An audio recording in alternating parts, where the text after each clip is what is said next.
Captaincy is about making right decision whether on the field or off the field. इसलिए मैं Country Delight पर भरोसा करता हूँ। They deliver 100% pure buffalo milk to my doorstep by 7 AM। Don't just enjoy our matches, enjoy village fresh buffalo milk too. Download the Country Delight app. మరోసారి ఎన్నికల కమిషన్పై రాహుల్ వ్యాఖ్యలు. మహారాష్ట్ర హర్యానా ఓటర్ల జాబితా సమాచారం ఎట్టి పరిస్థితుల్లోనూ ఇవ్వాలని ఆయన డిమాండ్ చేస్తున్నాడు. అసలు ఈవీఎంల లోటుపాట్లు అనే అంశం అన్నది రాష్ట్ర వ్యాప్తంగా దేశవ్యాప్తంగా కూడా సంచలనాలు రేపుతున్న అంశం. దీనికి ఇది ఏంటి, ఇందులో ఉన్న ఆ లోగుట్టు ఏంటి అన్న తెలిసే పరిస్థితి ఉంటుందా? ఎవరిని తప్పు పట్టాలి, ఏది నిజం ఏది అబద్ధం, ఓటర్కి ఇబ్బంది పడుతున్న పరిస్థితి అంటే ఇప్పుడు ఈవీఎంల ఇష్యూ దాటిపోయింది. ఇప్పుడు రాహుల్ గాంధీ లేవనెత్తుతున్న అంశం ఈవీఎంలదే కాదు. డెఫినెట్గా ఈవీఎంల పైన రాజకీయ నాయకులు గెలిచినప్పుడేమో ఈవీఎంలు పనిచేస్తాయంటారు, ఓడిపోయినప్పుడు ఈవీఎంల వల్లనే ఓడిపోయామంటారు. 2019లో చంద్రబాబు నాయుడు ఈవీఎంల వల్లనే ఓడిపోయానన్నాడు. జగన్మోహన్ రెడ్డి అవహేళన చేస్తూ ఈవీఎంలను సమర్థించాడు. 2024లో జగన్మోహన్ రెడ్డి ఈవీఎంలను తప్పుపడుతున్నాడు, చంద్రబాబు నాయుడు అవహేళన చేస్తూ ఈవీఎంలను సమర్థిస్తున్నాడు.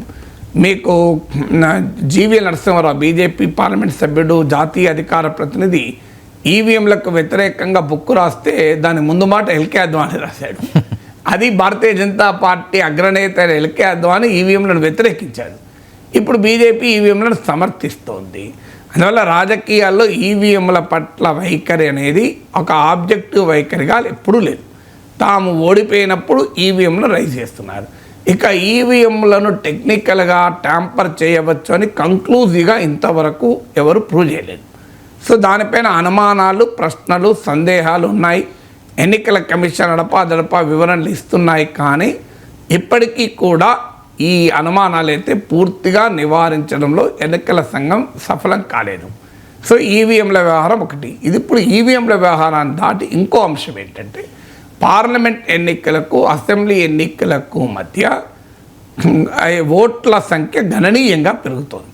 అంటే పార్లమెంట్ ఎన్నికలకు అయిన తర్వాత కొద్ది నెలల్లోనే అసెంబ్లీ ఎన్నికలు జరుగుతుంటాయి కొన్ని రాష్ట్రాల్లో. ఉదాహరణకు మహారాష్ట్ర, హర్యానా, ఢిల్లీలో జరిగాయి.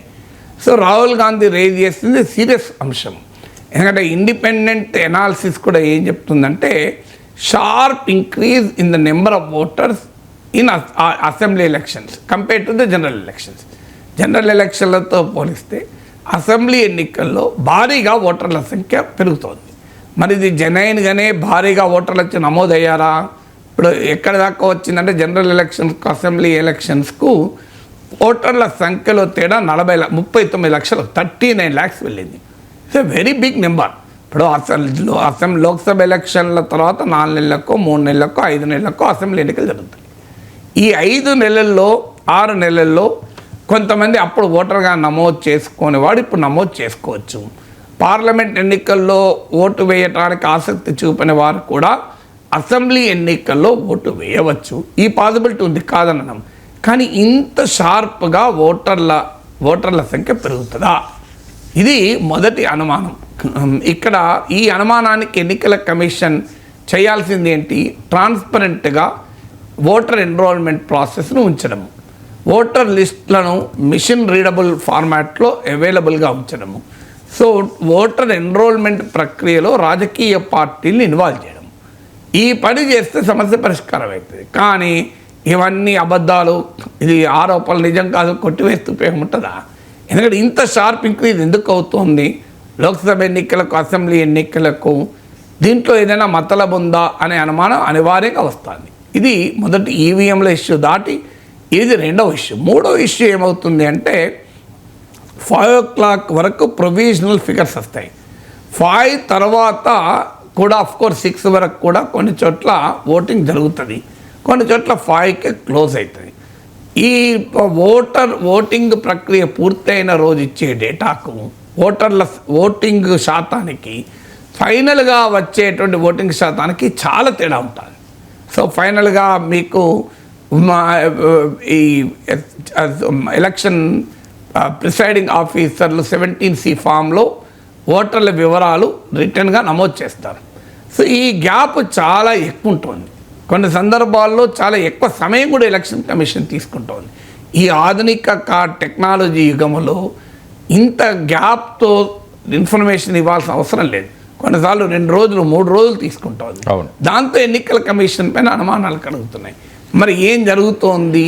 ఎందుకంటే మీరు ఇచ్చిన ఓటింగ్ ఫిగర్సే కదా, కొంత తేడా ఉంటుంది. ఎందుకు తేడా ఉంటుంది అంటే 5 తర్వాత కూడా అనేక చోట్ల ఓటింగ్ జరుగుతుంది కనుక తేడా ఉండొచ్చు.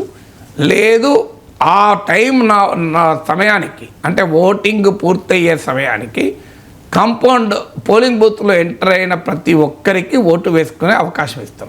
అందుకే మనం చాలా సందర్భాల్లో 10 గంటల వరకు 11 గంటల వరకు కూడా ఓటింగ్ జరుగుతున్నట్టు మనం చూస్తూ ఉంటాం.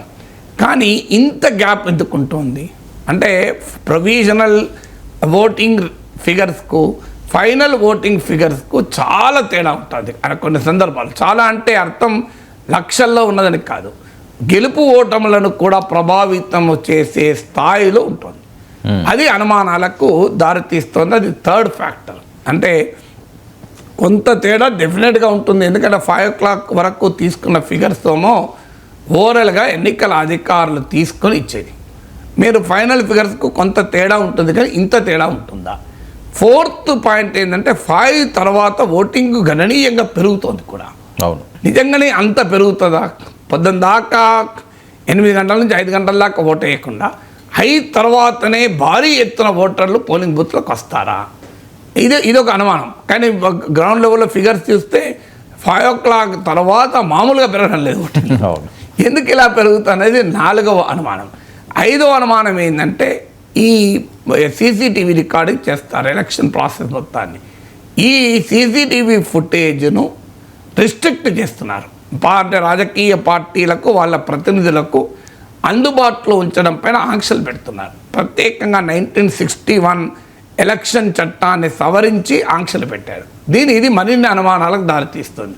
ఎందుకు మీరు సీసీటీవీ రికార్డు చేసి కావాలంటే లైవ్ టెలికాస్ట్ చేయండి, టెక్నాలజీ అవైలబుల్ కదా, ప్రతి పోలింగ్ బూత్ను లైవ్ టెలికాస్ట్ చేయండి, కష్టమో ఏంటి ఇబ్బంది?